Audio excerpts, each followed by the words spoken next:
Hey guys, Palsteron here, and today let's talk about my endgame update for the KB of clustering build. I will quickly show you a map, how the build has progressed. I'm currently farming some breaches in 8 mods. So in general, the build has been going incredibly well. As you will see, I have been absolutely blasting with different farming methods. And as you can see, I've been farming up an absolute storm. I even got lucky on my body armor. We'll talk about all of that. But first up, I'll just quickly show you a map. So, maybe we can make this a little bit, turn the sound a little bit up. Alright, there you go. So, yeah, as you can see, I've been farming quite a bit. It's not just the Indigon at this point. I'm very decked out. I'll talk about all the steps. This strat is basically I have to run to the boss first, so we're going to do that real quick.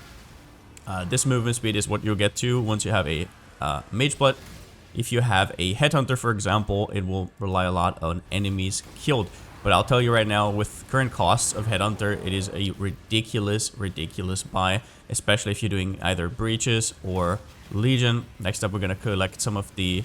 actually, I'm just going to show you the build. I'm just going to overlap some Breaches so you can see it. But yeah, this is one of the, if not the craziest clear I've ever had in this game.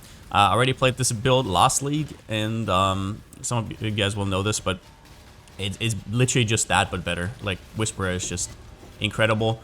Last league I had slightly better gear than this and did like half the damage. So yeah, even the damage is kind of decent. Although once again, if you're doing tier 17s, I would highly recommend just doing A-bombs.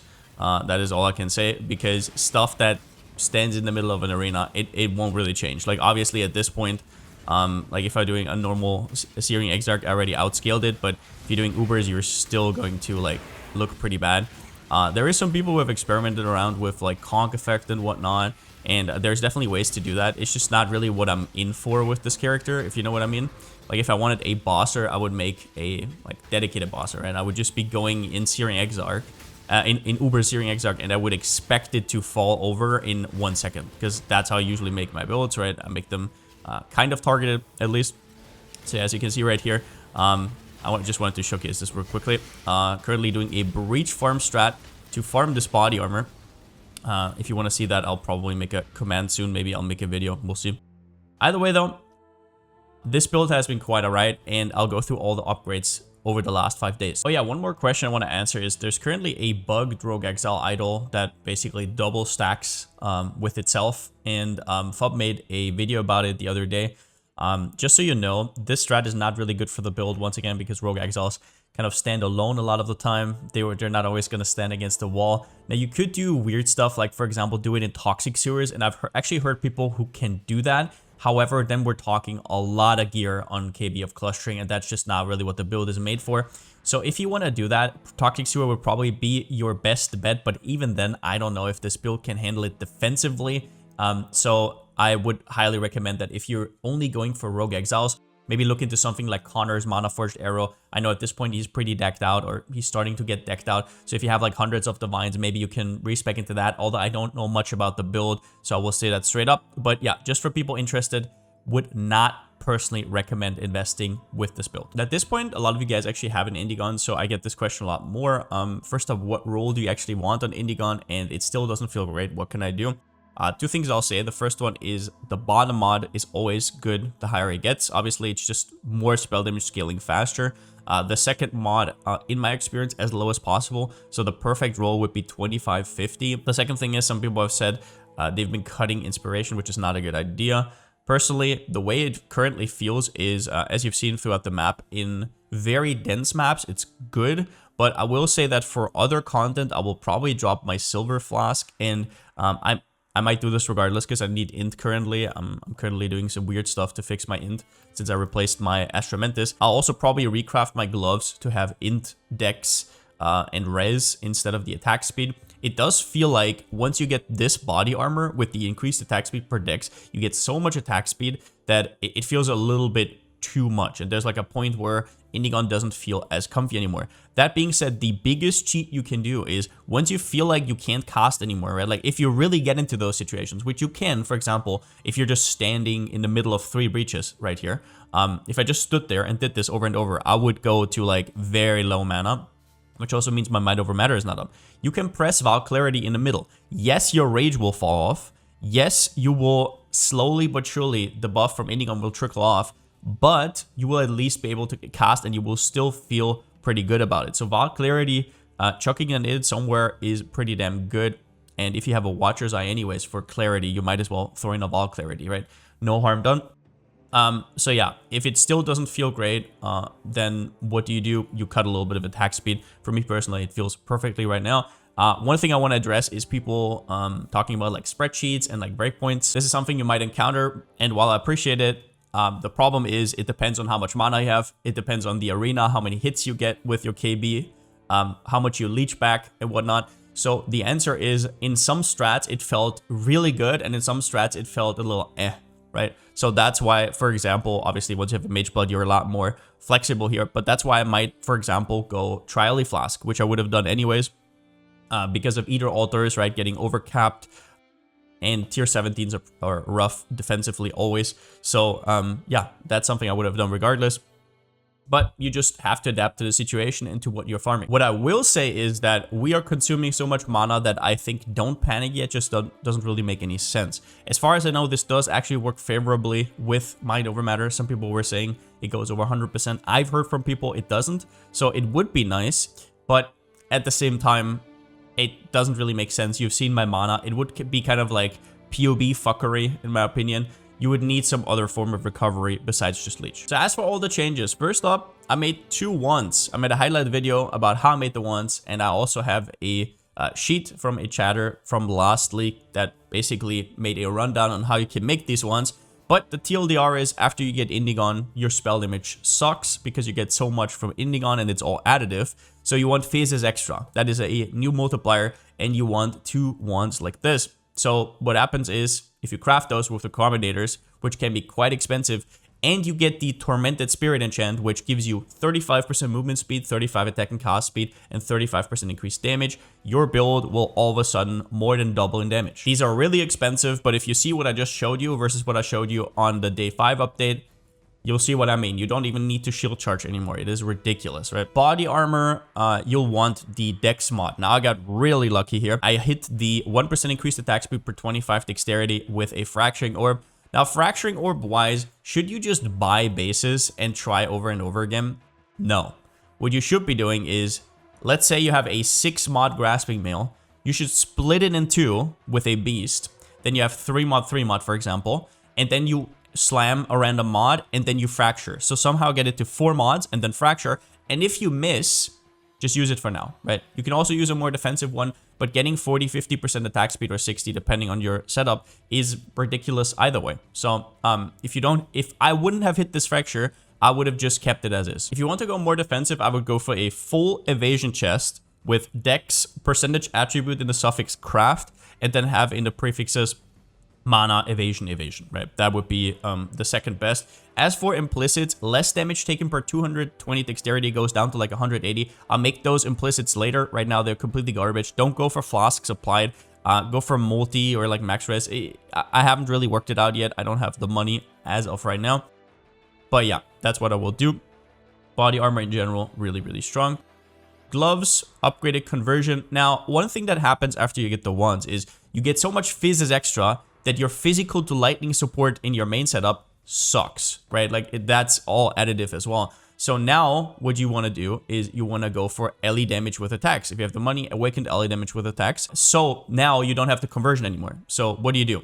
You have to first get this cluster here back, which is the Cult Mastery with Winter Spirit. I did this and added a jewel by removing my second cluster setup. And I think I did some other stuff here. I'm not exactly sure. Oh yeah, I had to do the int point here. And oh yeah, I did the life mastery now with 15% life because my body armor doesn't suck anymore. So that's what I did with these 9 points here. But yeah, that is what you have to do. And then you have 40 conversion here, and you want to get 59% from the rest of your gloves. You can get up to 35% from the implicits on your gloves, and then you want to craft 24. So you leave 1% open once again for the bleed. Do not forget about this. This is not a mistake. This should be 24. If you hover over your KB, it should say a very small amount of physical damage, and then you know you're you're kind of there. I have 99% convert. Now then I made a synth Ami. Now simplex Amis are GG right now, probably with percentage decks. Don't get damage per decks. Percentage damage sucks once again because of Indigon. GG would be percentage attributes, dexterity, and then a prefix. Haven't really calculated exactly, but this is what I can afford right now. Percentage dexterity. Most important thing when you buy these is don't get tricked. On the market right now, there are 2 tiers that you can buy. One is 10 to 12 dexterity in the implicit, and one is 13 to 15. People are preemptively putting catalysts on it, so it looks like it's a 15, but it isn't, right? So you have to actually look on the side. Is it 10 to 12? Is it 13 to 15? Just make sure you do that before you actually buy it. Now, after that, you want to craft with Essences of Sorrow. Personally, if you can grab an 85 item level, that's insane, because then you can hit tier 1 all attributes. I can only hit tier 2. But what you're going to do is you're going to slam Sorrow Essences, which are here, dexterity, and then you're going to do that until you hit all attributes. And then to get the crit multi, either you get lucky or you reforge crit. You do suffixes cannot be changed and then reforge crit until you get the crit multi. If you don't, you go again. To make your prefixes, you're going to use Wild Bristle Matrons. Now, these give you a meta modifier, which if your suffixes are done and you only have a prefix open, will always be suffixes cannot be changed. And from then on out, all you have to do is Reforge Life, which is the risky one, or straightforward just Life, right? So obviously, that's usually a very expensive endeavor, but this league, with how easy it is to make juice, every click costs like 1.5 divines or something, plus the beast, round about 2 divines per try. I settled for, I think it was tier 3 life. Yeah, if you want to go all the way, obviously tier 1. My personal reason why I didn't make this crazy is because I know there's better Amis anyways, like Simplex or Eyes of the Great Wolf, right, with percentage mana and percentage attributes. So why would I invest all my money into this? I might as well start saving up. Then we have Ring. I got this ring. I actually bought this ring as is, which is percentage dexterity, and the guy already had it crafted. It's not perfect for what I want, actually. I have too much res, like way too much res. But I won't recraft it because right now I have other things to fix first, or other things to improve again. And I just kind of worked it out. Now, percentage dex is very good. Other than percentage dex, what's very good is Onslaught, for example. Now, obviously, if you have a Mage Blood, you would like the extra Silver Flask effect. But once again, after seeing how much attack speed I have and how it feeds into Indigon, it feels a little bit like too much. So getting an Onslaught ring might honestly be really strong. However, if you have an Onslaught ring, you're going to have to make a second ring because Onslaught doesn't stack, right? So you would have a dead implicit on the other one. So that's why right now, without having like 50 to 100 divines for my rings, I chose to go this way because deck stacks. And right now, Kalandra's Touch, because like uniques are getting printed right now. I bought mine for 3.5 divines. They're now like 5 divines. It's so easy. You buy one good ring, you make it good, and then you get the second one a lot cheaper. Now, I went Headhunter into Mage Blood. Headhunter is an absolute banger. I would even recommend, after seeing how cheap it is now, I think it was 35 divines or 40 divines last time I checked, I would even think about going for it before Indigon. They're at the same price range because uniques are getting spit out right now, and Indigon is a boss specific drop. So I was just very surprised. But yeah, Headhunter is ridiculous. If you're farming Legions, Breaches, even Expedition, like it doesn't matter what you farm, but if it has rares in it, Headhunter is incredible. But eventually, you want to get into Mage Blood because it's so good defensively. Currently, I'm not using a Jade Flask, but honestly, I would highly recommend a Jade Flask as well. Might even do Jade plus 3 defensive flasks. We'll see how the movement speed is going to work out exactly. But that is kind of where we're at right now. Mage Blood is the white whale. You definitely want the Mage Blood eventually. If you're farming something like Legions, you should probably just stick with Headhunter, I would personally say. If you want to do tier 17s, highly recommend Mage Blood eventually. It's a nice item to chase. Cutting a jewel for conversion, I already talked about this. Basically, I cut the cluster jewel here for the conversion. Now, I got a Forbidden Flame Flesh. I'm not 100% sure what to feel about this. You can see my life dropped quite a bit, and my mana, I think my mana actually went up because of other reasons, but I did get a Forbidden Flame, Forbidden Flesh with Endless Munitions. This gives me +2 additional projectiles, and I will say, I don't know if I recommend it. It seems like my single target went up by a little bit, but it's really hard to test. I'll probably have to test this on like standard, on like a self-poison setup eventually, but it didn't feel that impactful for single target, but it felt impactful for clear. Then again, their build already has so much clear that I feel like I'm missing the percentage life, percentage mana. It does feel like the life made me a little bit squishier, because once Arcane Cloak is down, my life is actually very important, because I can only take so much damage from mana as I have life. So that feels a little bit scuffed. I don't know if I would personally recommend this. Plus, these are really goddamn expensive. When I bought them, they were like 5 to 10 divs. So I don't know if I personally recommend them, or even gathering wins. Like, if you want the movement speed, sure. But think about it. Like, on 2 jewels, I could have 20% mana, 14% life, plus 4 suffixes, right? Like, at this point, we're in the phase where we get really good jewels. So is it worth it overall? I personally would not recommend, but I'll just keep them because I have them. Now, gem-wise, a few things have changed as well, and I'll explain why I cut the totems. So totems are supposed to give us more single target. It is not that I cut them because I feel like I have enough single target or something. It is because it just doesn't really make sense anymore. Like, once again, I have now enough damage. That is one of the reasons. But the second thing is Power Siphon of the Archmage is lightning damage. So the fizz is extra from my wands. Now my wands don't work with the totems anymore. Plus, I have better things to do, honestly. So the first thing I did is, in my setup with Arcane Cloak and Automation, I also put in Phase Run on the more duration, because it's not going to be up all that much, because we're resetting